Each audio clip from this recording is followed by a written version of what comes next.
Yeah, see, there we go. Dang, we just took out that entire horde. That entire horde without reloading till the very end there. As we get to higher rounds, we might want to switch it to Brain Rot, but for right now, Cryo Freeze is the wave. And ooh, even hip firing, this is doing really well. You could just quickly run with this weapon, hip firing, and make pretty quick work of these rounds. All right, and just like that, we've made our way all the way to round 85. Let's see what the nail gun does on the max health Kappa zombies and see if it still holds up. All right, and welcome back, guys. Welcome back to another episode of Pack-a-Punch Testing. If you're new to this series, every time they release a brand new DLC weapon, we take it into zombies, test it on low rounds, high rounds, then take it all the way to health cap, which is currently round 85. In this episode, we're going to be testing out the brand new nail gun and seeing just how useful it is in zombies. If you want to unlock this weapon for yourself, I have a guide showing you the quickest possible way to unlock it, whether you want to play multiplayer or zombies, linked in the description below.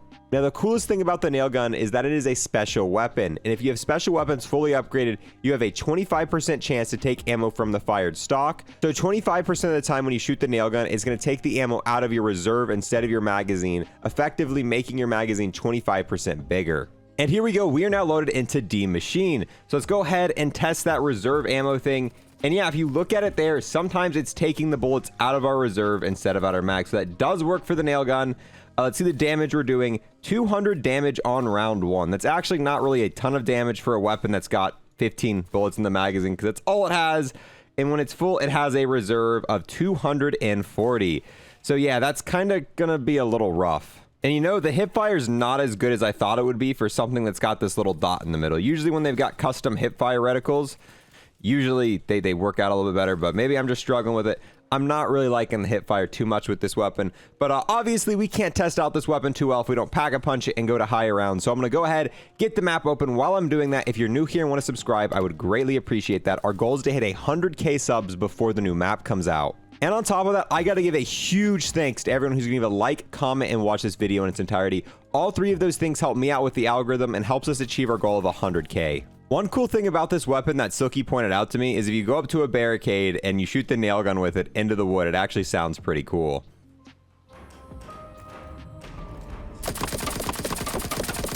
And on top of that, you can actually see the nails sticking out of the wood board there. I don't know. I like the fact that instead of just bullet holes with this, that it actually has nails that stick out of whatever you shoot it in. I wish this weapon, when pack-a-punched or something like that, had some special ability to help you rebuild barricades faster. It's not like that'd be OP, and it really wouldn't help too much, but it'd be something cool, and it'd give this weapon a little bit more personality to allow you to, like, I don't know, shoot the barricades or build them faster or something dumb like that. Who knows?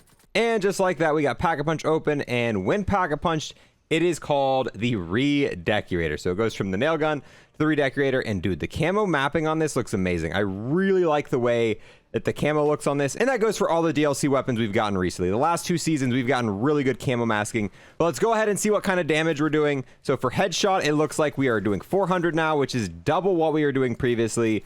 And if it's not a headshot, we're doing 100 damage. And now that it's pack-a-punched, we have 90 bullets in the magazine and 360 in reserve, and there's no attachments for this weapon, so that's the maximum. There's no extra mag attachments or anything like that. However, those 90 bullets are going to feel a lot more like 100 and 115 bullets, because if we look at this, we're not going to use the bullets a lot of the times we're shooting here. If we go ahead and just mow down into the horde, you can see quite a few times when we're shooting, it's not taking any bullets out of the magazine and right out of the reserve. So those 90 bullets last a lot longer than what you think they would. Yeah, see, there we go. Dang, we just took out that entire horde without reloading till the very end there. Oh, and now we've had an elite spawn in. Let's see what we can do to an elite with this. Yeah. I mean, yeah, this definitely is not an elite killing. Yeah, it's okay, but I mean, this is the first elite. We should definitely be killing it quicker than this. This is one of the slower killing elite weapons we've tested on round 12. Let's go ahead and upgrade the tier. So if we upgrade it to the uncommon green tier, we're now doing 1,300 damage per headshot. And if we upgrade it to the blue tier, we are now doing, there we go, 1,760 per headshot. And for body shot, we're doing 200. All right, so round 23, we were doing 1,700 damage per shot. Let's go ahead and get it purple tier if we can. Just gonna activate the Ring of Fire. Zombies chill for a minute. All right, come on, come on, come on. Purple tier, just like that. Now, oh, well, step out of the Ring of Fire. That might, you know, that might boost it a little bit. So 2,600 per headshot. But not only that, let's go ahead and pack-a-punch it again if we're able to. So now that it is packed, we are doing 5,000 damage when purple tier with a headshot. And I think Cryo Freeze is going to be the most beneficial thing to put on this weapon if we can get it without getting hit. So that way, once we freeze the zombie, we're able to deal additional damage as well. And on round 23, this thing's doing pretty well. But 23 is a relatively low round. I would hope that a weapon... Well, I mean, fun though. It's fun. It's definitely fun. And now that we have Deadshot, the hip fire is working pretty well. But yeah, just because it's doing really well on 23 doesn't mean anything when we get it all the way up to round 85.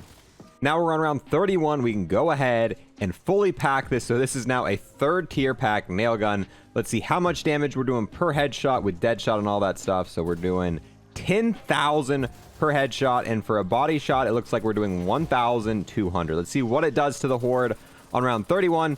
Yeah, slices through it, but that's to be expected on round 31. We still have one more upgrade to do on this. We need to get this to the final orange tier. And round 36, finally have enough salvage to go ahead, fully max out the weapon. So it's orange tier now, max pack. Let's see what we're doing per headshot real quick right here. Doing 1,400 damage per headshot, and we just leveled it up to max. Nice. So yeah, what was it? 14,000, I think. I already forgot what I said. One more time. So yeah, 14,000 per headshot, and for leg shots and body shots, it looks like we're doing about 2,000-ish damage per shot, so not too bad. So if we're shooting into a horde on round 36, yeah, this would definitely be doable. You'd easily be able to get through an entire round on 36 with pretty much no effort using the nail gun. And just like that, we are now on round 50, and I kind of missed the old health cap because this means this would be the last segment of the video, but we're going to test it on 50. Go to 60, 70, all the way up to 85. But let's see how it performs right now on round 50.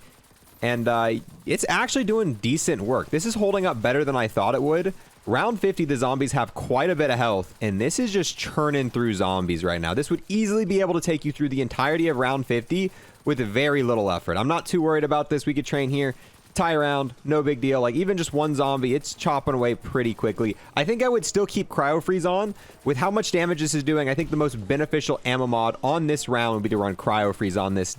As we get to higher rounds, we might want to switch it to Brain Rot, but for right now, Cryo Freeze is the wave. And ooh, even hip firing, this is doing really well. You could just quickly run with this weapon, hip firing, and make pretty quick work of these rounds.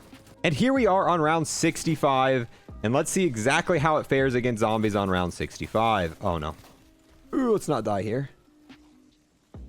It doesn't seem to be doing a ton of damage. Then again, very few weapons in this game really pass the round 65 test. But if it's not faring too well in round 65, it's definitely not going to do too well in round 75, and definitely not 85. This is how long it takes to start getting kills when shooting into a horde. Yeah. And now for round 76, and they have a lot more health than what they did back on round 60. Yeah, you can clearly see that this weapon is, how long is it going to take for us to kill one zombie in this horde? Yeah, it's not looking good. From here to 85, the health goes up a ton. Still, like more than what that increase was there. Yeah, this is not... Are we going to get a kill? Oh, yeah, we're getting some kills there. It's from Napalm Burst. All the kills we're getting are from element mod so far. Yeah, so this clearly drops off pretty hard.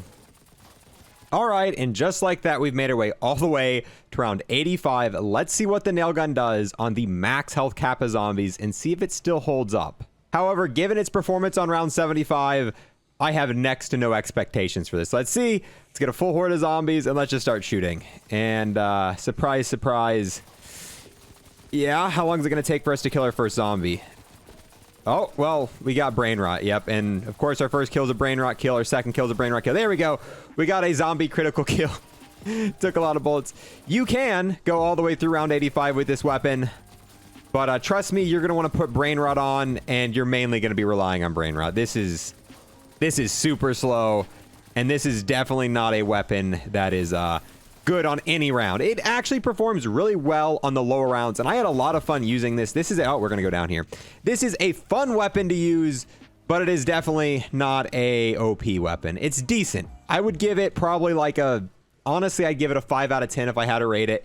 I would go and unlock it if I were you, just to have some fun, especially for the first 30 to 40 rounds. This weapon holds up, and you can have a lot of fun with it.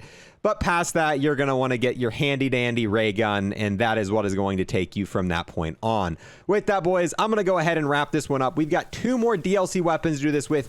What would you guys rather see first, the brand new LMG or the brand new AR? We're going to test out both of those. I have a full playlist link below showing all the DLC weapons we've tested, and once I do the new AR and LMG, they will also be in that playlist as well. But yeah, I think it's time to go ahead and wrap this one up, boys. I'll see you guys next time. I would like to take the last moment here to thank everyone who's became a YouTube sub or a Twitch subscriber, and an extra special thanks to everyone who's taken above and beyond. We've got Chef, aka Chief, aka Classified, the man himself, Hunter Ronaldo, the man with the most stable PS5 ever, DX2069, and the legend himself, Xanato. All of these people have taken a step above and beyond and became Unlock++ members on YouTube. Thank you guys so much, true homies.